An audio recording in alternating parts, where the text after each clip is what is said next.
Lioka toko faharoa dia vakina ary ny andininy voalohany ka hatramin'ny andininy fahafito amin'io tenin'Andriamanitra io. Ary tamin'izany andro zany dia nisy didy navoaka ny Augusto Kaisara hampanoratra ny anaran'ny vahoaka rehetra amin'ny fanjakana. Izany no fanoratana voalohany natao fonikirena io nanapaka ny tany Siria. Dia samy nakany amin'ny tanànany avy izy rehetra mba hosoratany. Ary Josefa koa niakatra avy tany Galilea dia avy tao an-tanàna Nazareta hakany Jodia, ao an-tanànan'i Davida izay atao hoe Betlehem, satria avy tamin'ny taranaky Davida izy. Taranaky Davida sy ny mpianakaviny mba hosoratana izy somary fofombadiny izay efa be voka. Ary raha nitoetra teo izy dia tonga ny andro havelomany. Ary niteraka ny lamatoany izy dia nodidininy lambanjaza ka nampandriny tao amin'ny finanam-bilona fa tsy nisy nitoerany tao amin'ny trano-mbahiny. Tsy nisy nitoerany tao amin'ny trano-mbahiny. Mbola niloha hevitra nentiko tamin'ny maraina no mbola entiko indray amin'izao arivo izao hoe misy toerana ho an'i Jesosy ve ao aminao. Misy toerana ho an'ny mpamonjy izay tsaroantsika androany ny nahatongavany tetỳ an-tany ve ao aminao, eo amin'ny fiainanao, manana anjara ao aminao ve ny tompo. Ny fanamariana kely tiako resahana aloha mialohan'ny resahantsika an'izay dia hoe krismasy raha mpitsora ny tena marina, tsy zay moa 25 décembre ny tena krismasy. Fa za ary to ilaza aminao manao hoe tsy 25 décembre akory ny tena krismasy enge fa zavatra resaka fotsiny io e. Resaka eketsika mianakavy io. Antony maromaro no mahatonga an'izay tsy mitombina. Ny voalohany indrindra aloha 25 décembre zany any amin'ny Europa, Moyen-Orient iny dia ririnina. Hitantsika mianakavy angamba hoe milatsaka ny fanalana ny lanezy rehefa décembre ohatr'izao, fotoana ny ririnina. Tamin'ny fotoana naterahan'i Jesosy anefa dia nisy mpiandrondry ny androndry. Nisy mpiandrondry ny androndry amin'ny alina. Zay zany aloha efa mahagaga manao hoe amin'ny alina be ve reto mpiandrondry dia aiza mahita vilona iandrondry amin'ny andro ririnina ve dia aiza izay vilonako rakitra lanezy daholo ny tanànako. Ka misy vilona ho an'ny ondry eo tokony hoe any an-trano any ambala daholo ny ondry aloha mihinana ny sakafo fa nitehirizon'ny tompony tao efa ela. Zay anankiray. Faharoa manaraka an'izay io le fanoratam-bahoaka nanoratan'i Josefa ny anarany io mitondra ny any marina ka ny Betlehem ny Jodia dia rehefa dinian'ny mpahay tantara, tsy ny pasteur, tsy ny fiangonana fa ireo manam-pahaizana momba ny tantara, olona tsy mivavaka akory ary dia malala hoe io fanoratam-bahoaka io dia tsy possible mihitsy hoe tamin'ilay taona 0 naterahan'i Jesosy no natao fa talohan'izay. Tsy maintsy talohan'izay io fanoratam-bahoaka io no natao. Satria le mpitondra tenenina eo zany maty talohan'le fotoana no heverintsika ho naterahan'i Jesosy raha ny tena marina. Donc tsy mifanaraka mihitsy zany le daty anankiroa. Dia na izany na tsy zany ary anefa tsy ratsy le mankalaza ny krismasy. Zay no mahatonga antsika hoe manapa-kevitra koa tsika fiangonana mankalaza an'le izy ka so nareo gaga hoe lahady ary androany dia efa kalazainao ka efa tsy fantatra le daty ko samy mba manany azy. Androany ny tiatsika kalazana azy eto dia ataontsika androany. Raha metimety aminao ny amin'ny sabotsy heriny dia manaova krismasy nareo mianakavy amin'ny sabotsy heriny satria tsy fantatra ny daty. Ka nahatonga le 25 décembre dia zao tamin'ny voalohany fivavahana kristianina kelikely dia rehefa nitatra dia tonga hatrany amin'ireo le mpanapaka lehibe, tonga tany amin'le mpanjaka farany lehibe. Nisy mpanjaka atao hoe lasa pino mihitsy hono, le atao hoe Constantin, lasa pino mihitsy le empereur romanina nanaraka ny fivavahana dia nolazaina tamin'izany hoe manomboka izao dia ny fivavahana kristianina ny fivavahana fitondram-panjakana. kristianina daholo. Dia rehefa tao anatin'izay nefa mbola nisy karazan'olona babilonianina nakalaza fety. Dia fetin'ireo andriamanina ireo nakalazaina 25 décembre. Dia entina nanoerana an'izay a, dia nanapa-kevitra ny papa Jules tamin'izany fotoana izany hoe ataontsika 25 décembre naterahan'ny mpamonjy a, dia amin'izay voatohatra io fety jentilisa ankalazain'ny babilonianina io. Dia nanomboka teo no tonga ny daty. Dia diso zany le datiny 25 a, le taona naterahany koa le hoe 0 diso, teraka tokoa Jesosy fa tsy tamin'izay taona izay. Dia zay mampatonga hoe tsy tena manan-danja le data re olona. Fa ny zava-dehibe dia manokana fotoanantsika atsiarovana ny naterahan'ny mpamonjy tetỳ ambony tany. Kaifa 25 décembre moa no neken'ny daholo be ankalazana azy a, tsika ve andeha hanao sekta indray hoe ny anay ataonay février, fa manaraka ny zay lazain'ny be sy ny maro a fankalazana ny zava-dehibe fa tsy ny datin'andro. Mazava aminareo ve zay? Zay zany fampidirana kely fotsiny fa indraindray misy olona miresaka ny anareo angenan'ny krismasy efa fantatritsika mihitsy fa tsy marina io fa ankalazaina fotsiny. Ka tsy fantatra naterahan'ny bebe dia natao hoe tamin'ny 1916 fotsiny. Dia zay anniversaire amin'ny foana zany isan'andro isan'andro raha vao mbola hoe ao anatin'ny 1916 iny ko tsy fantatra. Dia afaka mankalaza foana koa tsika amin'izay tiantsika ankalazana azy. Dia zao ary ny zavatra hita amin'izay raha iverenana le tenin'Andriamanitra teo hoe misy toerana ho an'i Jesosy vea ao aminao ao. Rehefa nandeha Josefa nantsony le mpanisa olona zany hoe tsy maintsy tonga daholo manao recensement sy mandohetra. Dia nentina ny vadiny mba handeha ho any. Niaraka izy mivady a, rehefa tonga tany Betlehema sady tany no tanànan'ny razamben'i Josefa, ny taranaky Davidy izy, andohetra sy soratra anarana. Dia vita zay a, dia nisy problème be ny tranga satria nihetsiketsy jazy Maria. Za moa teto tamin'ny maraina nyteny hoe ny antony mety nampety jaza amin'ny Maria ange dia tsy inona akory 140 km ditombotra ny lalana nataon'izy mivady. 140 km zany hoe enin'andro.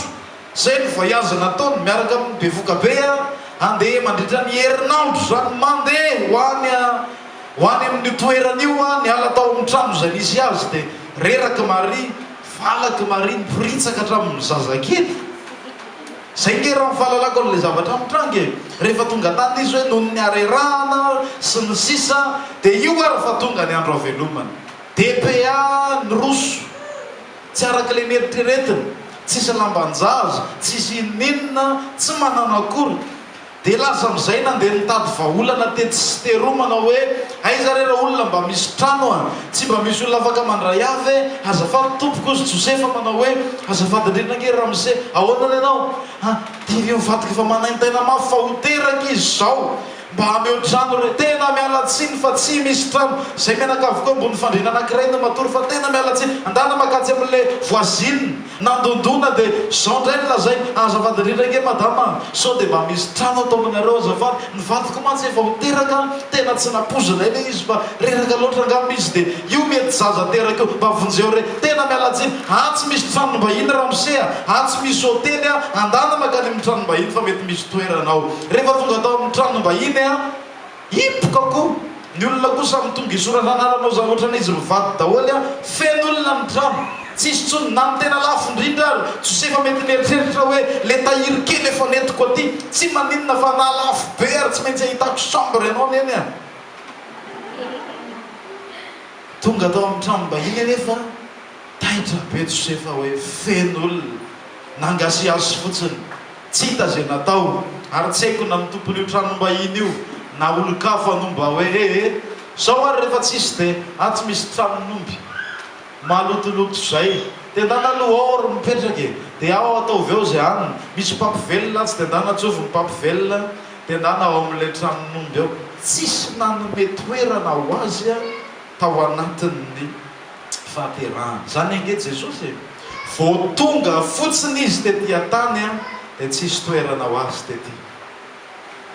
Nareo ve tsy gaga hoe na dia hoe Jiosy anefa malaza hoe mpivavaka, manompo an'Andriamanitra, ilay Andriamanitra Israely io Andriamanitra io rehefa miteny sy mampianatra an'ireo hoe tiavana na manotaka ny tenanao tena dia le maha olona le mampiray tamin-drazana hoe samy jiosy zao ihany, samy israelita zao ihany, ao rangamba iantrano ty bevoky ty alao omeko azo ny toera koza le olona anankiray efa nahazo ny chambre 26 hoe alao fa omeko azo ny chambre 26 tsy maninona fa alao zany tsisy toerana fa mampalahelo kosa olona bevoka hiteraka ve dia tsy omena efitra, tsisy na iray azy, tsisy afaka nandray, tsisy nandray, ary tena matalanjona be mihitsy zay zavatra izy. Hitanareo ohatran'izany daholo ange tsy tena mety mandray an' Jesosy ny olona amin'izao fotoana izao, na dia tokony handray ary afaka mandray, afaka nandray daholo izay olona nananatrano tamin'io fotoana io hoe mba handray, ary eritrereto ange ny fahasoavan'Andriamanitra hoe tao an-tranonao niteraka ny mpamonjy. Ngamba koa dia tonga dia lasa mety raha ray Clément ny anaranao dia lasa mason-da Clément ianao, tao an-tranonao niteraka ny mpamonjy. Zany ange misy fahasoavan'Andriamanitra lehibe mihitsy, fa tsisy naray ary dia lasa ny omby indray no lasa masina, ny omby vavy sy ny omby lahy izay no lasa masina indray, satria tany an-tranon'omby no teraka ny mpamonjy.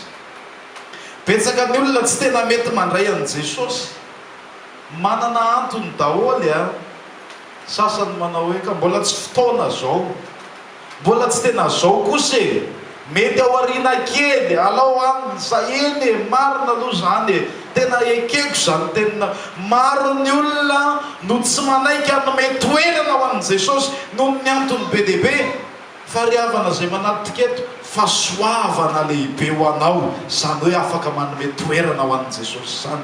Raha ny tena marina ny fiangavian'i Josefa dia tsy fiangaviana mihitsy fa fahasoavan'Andriamanitra.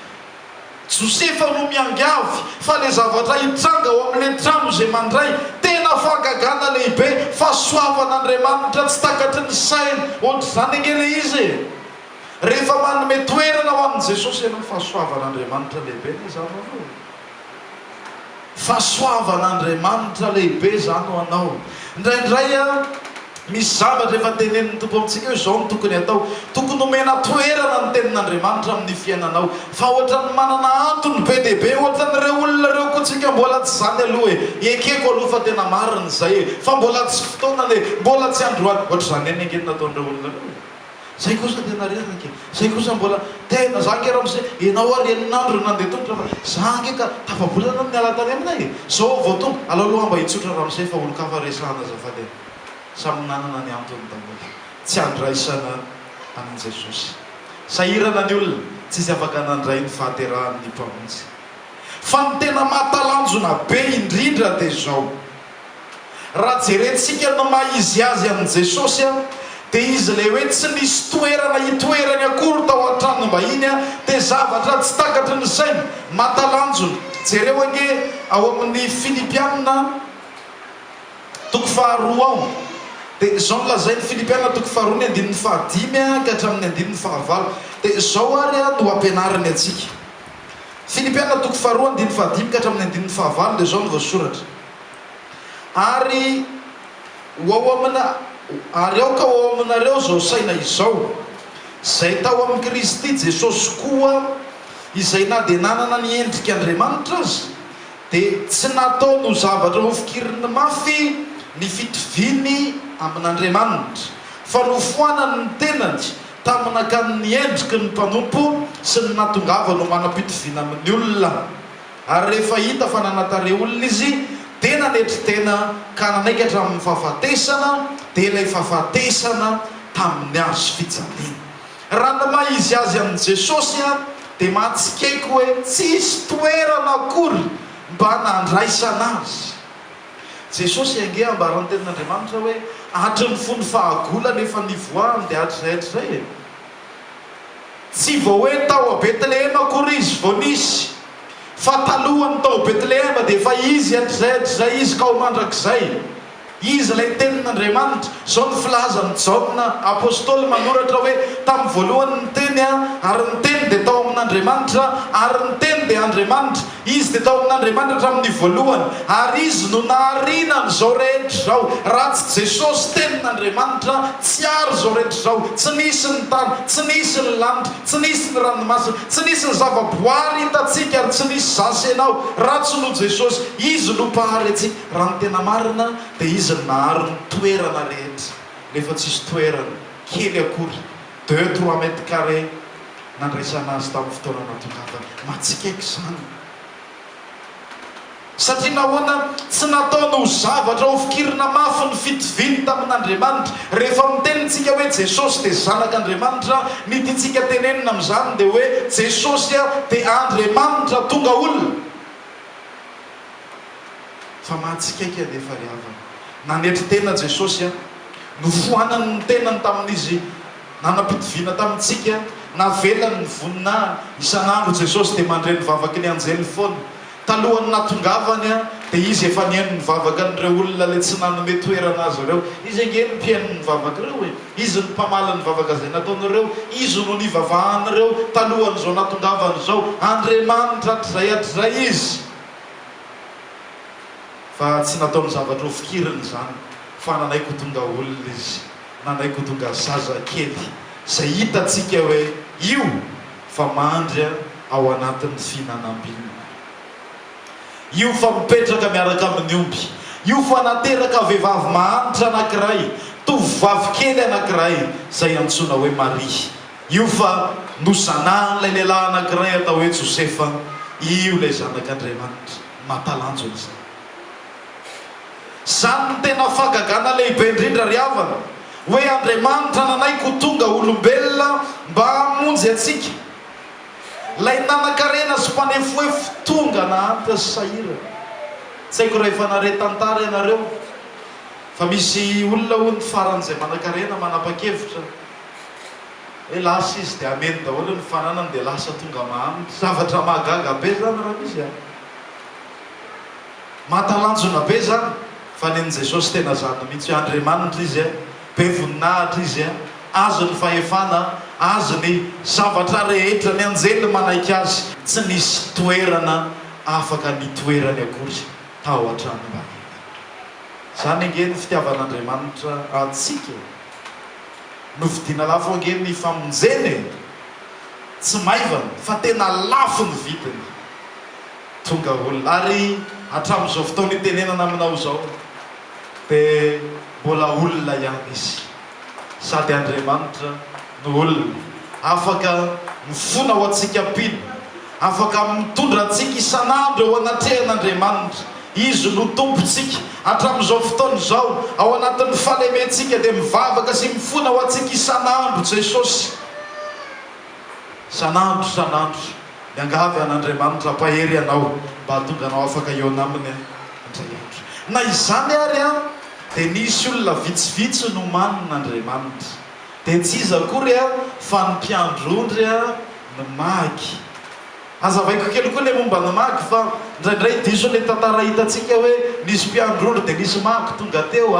Ny magy tsy tonga tamin'ny fotoana naterahan'i Jesosy fa teo any elanelan'ny 0 ka hatramin'ny 2 taona teo ny natongavan'ny magy. Azonareo ilay tantara? Ny mpiandrondry ny tonga tamin'iny alina iny fa ny magy efa tao an-tranony Jesosy, efa toeran-kafany nisy azy zay vao tonga ireo magy ireo. Fa reo ihany anefa no mba olona tokana afaka nandray an'ity mpamonjy teny. Magy, mpiandrondry, ny mpanapaka, ny manam-pahefana, ny mpanjaka sy ny sisa, tsisy natokan'Andriamanitra andray fa reo olona tsotra ireo ihany. Ny zavatra anankiray ange ny mpiandrondry ny olona faran'izay mahanitra indrindra sahirakirana ihany. Tsy manana trano fonenana koa reo fa mandehandeha miaraka amin'ny ondry amanosy ihany sy ny sisa fa reo anefa no manin'Andriamanitra. Nanehoana tamintsika hoe tena nanetry tena farany ambany ny tompo, ary zany ny tena krismasy, zany ny tokony ho tsarovantsika hoe nanetry tena Jesosy tonga tena ambany izy nampahampisaina izy mba hampanakarena antsika, mba hampanakarena anao, mba hampanakarena ahatonga antsika hanana ny fiainana mandrakizay. Amen. Ary tsy tamin'ny fotoana naterahany Jesosy ihany raha hoe tamin'izy teraka dia ka mbola tsy nalala kosa ny olona ahoana moa ny alalana hoe ty izy zanak'Andriamanitra, zavatra mariny no nitenenany an'izany dia hoe kenaro hoe mariny izany. Fa rehefa jerenao ny fiainany ny androm-piainan'i Jesosy dia olona voatositosika izy raha ny tena marina. Jesosy ange voatositosika ny olona vao mietsika kely dia efa enjeh amin'ny bala amin'ny fariseo. Miala eo indray tatazany kalasinikovy ny sadoseo. Dia rehefa avy eo dia tonga indray ny Herodianina manenjika azy. Dia rehefa tsy ampy izay dia ny rahalahy sy ny ray tapo aminy mihitsy no tsy mino ary manomboka mamely azy. Dia mamely azy ny olona. Heritaona izy no mba nalaza, nanao fahagagana be dehibe, dia narahan'ny olona tetsyteroa, nanasitrana, dia naraha ny vahoaka be dehibe. Tapitra ny heritaona ireo le vahoaka ireo, maro tamin'ireo no nivadika taminy, ary nefa rany aza ireo mihitsy no nanombo azy tamin'ny hazo fijaliana. Tena malina accueilli Jesosy tetỳ ambonin'ny tany. Isaia moa efa niteny hoe iza nino niteny nampitondrainanay. Lelaory izy zatra fahoriana, tsy tena nanana tsara tarehy, tsy olona tsara tarehy be, tsy olona hoe wow voagaga ny olona dia taitra daholo hoa izany tsara tarehy an'iny lehilahy iny. Olona ory tsy nanana tsara tarehy nyritsika azy, natao tsinitsininy no lavin'ny olona. Zany Jesosy tetỳ ambonin'ny tany, tsy nisy olona afaka nandray azy loatra, tsy nanana trano itoerana. Jesosy no anisan'ny sans domicile fixe voalohany. Tsy nanana mihitsy SDF any ianao. Izy ihany no miteny hoe ny voromanidina manana ny fisotriany, ny amboholo manandavaka, ny zanak'olona tsy manana zay asiany lohany akory. Androany izy any amin'ny Petera matory rapitso izy makany Betania any amin'ny Marie sy Marta sy Lazarosy dia makary dia rehefa tsisy zay dia any tendrombohitra any. Zany ange fiainana nefa Andriamanitra tao an-danitra. Tsy fitiavana ve zany rehefa fitiavana anao ange zany fitiavana zany. Afaka tsy tonga Jesosy, afaka tsy nisy ny krismasy ary zon'Andriamanitra zany. Zay ny tsy azoko mihitsy ny amin'ilay olona. Ary aza manao an'izany ianao, aza makafanan'Andriamanitra toy izany raha sendra manao an'izany le hoe Andriamanitra raha tena misy marina ianao, raha tena tianao marina ny vavava, raha tena tianao marina mbola hanohy hivavaka nompo anao dia ataovy zao dia ataovy zao dia ataovy zao. Efa ianao iantrana ndray ve? Ianao iantrana somena indra fo ndray ve ndeha andidiny mpamindra fo hoe zao no tiako amindranao fo amiko? Fa zany ange indraindray zany ny olona nandray an'i Jesosy. Ny fahagagana nataon'i Jesosy tsy nirarahiny zavatra hafa notakiny. Zao atao aminay fandresena ara-politika, fanafahany eo ambany vahoan'ny Romanina mpanjanaka. Zany nandrasan'ny olona nitady famantarana zay tsy tian'i Jesosy omena. Tsy afaka niny fotsiny tamin'izao, tsy afaka nanaiky fotsiny tamin'izao. Nefa jereo nge ny alehibe ny fitiavan'Andriamanitra. Ndraindray antsika ry havana na dia fanehoan'Andriamanitra ny fitiavany sy ny fahasoavany ary mbola tsy afaka manaiky ihany rehefa avy eo, mbola tsy mino ihany rehefa avy eo, mbola tsy tena mihetsika arak'izay ihany rehefa avy eo, fa mbola isika indray no mametraka fepetra. Sainjainao nge misy olona eny andalana zany, mandala ianao Madagasikara dia misy mpangataka dia nanokatra poketra ianao dia hoe hanome vola azy. Dia ozy le mpangataka manao hoe zao raha tsy 500 000 nomenao dia ataonao anaty valopy tsara, rapitso amin'ny 5 ateriny eto zany tsy andray. Iverina ianao sa tsy iverina rapitso amin'ny 5? Aza mamaly ratsy ny ratsy miverena ihany. Tsy veritsika. Ianao ve efa hiantrako anaovako asa soa na ohatrina nomeko anao dia misaotra sy faly ianao.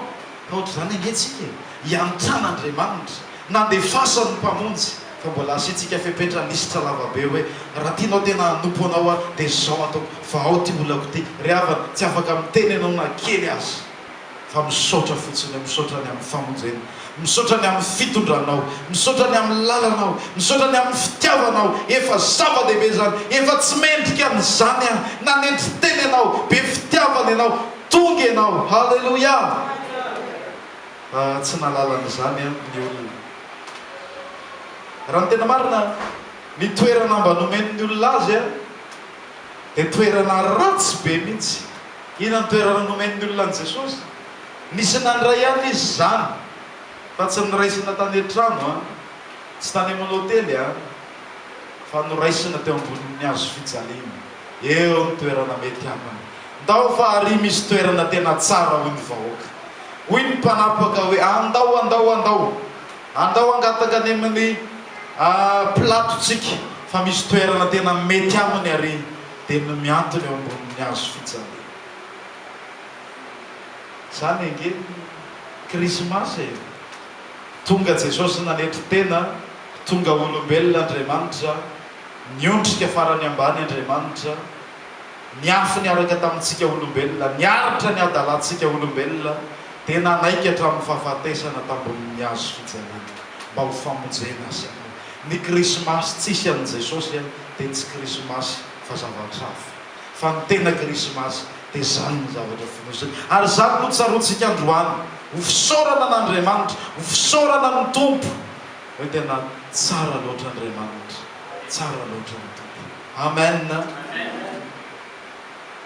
Dia hoy no ary havana izay manatrika eto, Jesosy naka nitoeranao tao ambonin'ny hazo fijaliana, nitoeranao mpanota nomenao azy, voavonjenao, voavela heloka ianao, tonga olo-baovao ao aminy ianao. Fa fantaina mipetraka dia hoe manahoana ny fandraisanao an' Jesosy ao anatinao ao. Noraisinao ohatran'ny nandraisan'ireo olona ireo azy ve izy? Fandraisana ratsy, fandraisana tsy mahafa-po. Zara raha nandray ary sa tena mandray azo tompo ny fiainanao rehetra ianao. Misy toerana ho an'i Jesosy ve eo amin'ny fiainanao isanandro? Misy toerana ho an'ilay mpamonjy isanandro ve ao amin'ny fiainanao manokana? Rehefa ianao mifampiresaka amin'ny olona, misy toerana ho an'i Jesosy ve ao anatin'ny resaka? Misy toerana ho an'i Jesosy ve ao anatin'ny tontolo andronao hoe eto Jesosy an' Jesosy ty fotoana ity vavaka hamaky baiboly? Misy toerana ho an'i Jesosy ve ao anatin'ny fonao ao ankatohan'Andriamanitra? Misy toerana ho an'i Jesosy ve ny fiainanao rehetra? Fa indraindray mampalahelo rehefa lahady izy manana ny toerany adiny roa, ary ao anatin'io adiny roa io ary tsy tena manana ny toerana rehetra izy. Indraindray mieritreritra kely ary ihany aloha, dia indraindray arisy ary sy ny sisa, fa manana toerana isanandro amin'ny fiainanao ve Jesosy?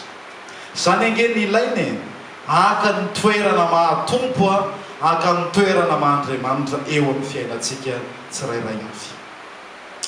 Manahoana ny toeran'i Jesosy ary ao amin'ny fiainanao? Misy kristianina ary mety misy amintsika reto zany tsy fantatro, manompo an'Andriamanitra ianao fa tsy mbola an' Jesosy ny toerana rehetra. Ampahany ihany ny tena an' Jesosy. Mbola zay tianao ihany ny ataonao, mbola zay mety aminao ihany ny ataonao. Ny krismasy dia tokony hampieritreritra anao hoe mila manome toerana feno an' Jesosy dia tsy zay tianao tsony ny ataonao, tsy zay mety aminao tsony ny ataonao, tsy zay mahafalifaly anao tsony, tsy zay maharesiresi lahatra anao, fa zay mety am' Jesosy, zay maharesy lahatra azy, satria izy ny Tompo. Amen. Raha Tompo dia aiza zay tahotra? Tsika dia tena zany mihitsy, tokony tena ho hita hoe tena Tompo ny fiainanao. Hoy ny Baiboly hoe manamasina ny Kristy ho Tompo ao am-ponareo. Manamasina azy ho Tompo ao am-ponareo. Me ho azy ny toerana rehetra, tapao zay zavatra tsy araka ny sitrapon'Andriamanitra, aoka izy mibahana ao anatin'ny tokantranonao ao. Omeo toerana izy rehefa misakafo ianao. Misy ange kristianina tsy mivavaka mihitsy rehefa misakafo misaotra an'Andriamanitra ry havana. Omeo toerana Jesosy eo ambony latabatra. Amen. Omeo toerana Jesosy. Naiza misy anao dia omeo toerana izy. Rehefa mandeha ianao ohatra andeha ho any Madagasikara, omeo toerana ao anaty roplanina miaraka aminao Jesosy. Aoka ho apetraka ao amin'Andriamanitra ny dianao zany.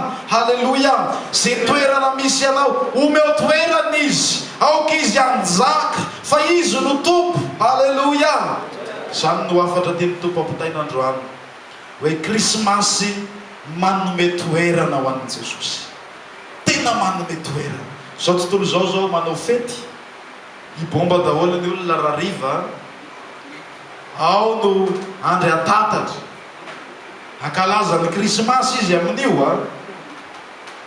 ao no andeha hoarina hoariho any amin'ny lanonana maro samihafa. Dia ao ny anao sakafo be dia hiara-hitsinjaka amin'ny fianakaviany sy ny sisa. Fa firy no manome toerana ho an'i Jesosy. Ary tsika tsy tokony ho isan'izany. Fa tokony tena krismasy fanomezana toerana ho an'Andriamanitra. Hoe izay toerana mbola tsy momeko azy dia omeko azy nanomboka izao. Halleluja. Meko azy atao boko amin'ny fiainana. Tamin'ny maraina moa ny teny ary averiko ilay izy. Meo toerana ao anaty poketranao ao Jesosy. Meo toerana ao anaty poketranao izy. Rehefa nahazo prime zao tsika. Aiza monsieur Alain? 10,000 iny. 10,000 euro. Ohatra. Dia indraindray ny olona tsy mpino. Rehefa nahazo an'io. Dia inona ny ataony? Lasa amin'izay fidiana daholo izay tsy azo hatrizay. Dia raikitra amin'ny fety. Dia izay ihany. Dia foana ny poketra. Na ny kristianina ary nge zany indraindray. Tsy manana toerana ao amin'ny compte-ny Jesosy. Izy ihany aloha ny tena ao amin'ny compte-ny ao. Amin'ny anarako compte io ka amin'ny anaran'i Jesosy. Fa ataovy amin'ny anaranao sy ny tompo ny compte-nao. Amen. Ampiasao araka ny sitrapon'Andriamanitra ny volanao. Amin'ny lafim-piainanao rehetra dia omeo toerana ny tompo. Jesosy dia nampanantena zavatra toy izao. Andeha hanamboatra fitoerana ho anareo. Izay hitoerako dia hitoeranareo koa. Ny vaovao mahafinaritra maranako azy izany dia izao. Rehefa manome toerana ho an'ny tompo ianao, ary raha omenao azy ny anjara toerana voalohany, dia izy koa no hanome toerana ho anao any amin'ny fanjakan'ny raiky. Efa nanomana toerana ny tompo. Toerana ho an'ireo olona izay nanome toerana azy tetỳ ambonin'ny tany. Toerana ho an'ireo olona izay nametraka azy tamin'ny toerana mahatompo azy tetỳ ambonin'ny tany. Toerana ampy tsara, toerana feno any amin'ny fanjakan'Andriamanitra.